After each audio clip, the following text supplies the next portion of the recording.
in the Middle East is creating the biggest oil supply disruption in history. That was the latest from the International Energy Agency. It comes a day after it agreed to release a record volume from strategic stockpiles to offset shortages and a spike in prices. The IEA said global supply is expected to drop by 8 million barrels per day in March, a volume equal to almost 8% of world demand.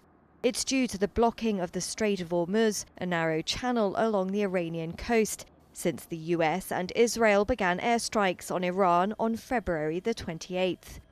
The IEA advises industrialized countries on oil supplies. Its latest outlook contrasts with earlier warnings of a surplus on the market for the first quarter of the year.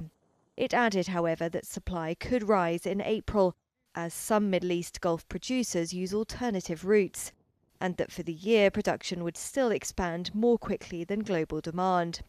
Oil prices rose on Thursday as Iran stepped up attacks on oil and transport facilities across the region. It raises fears of a prolonged conflict and continued oil flow disruptions through the strait.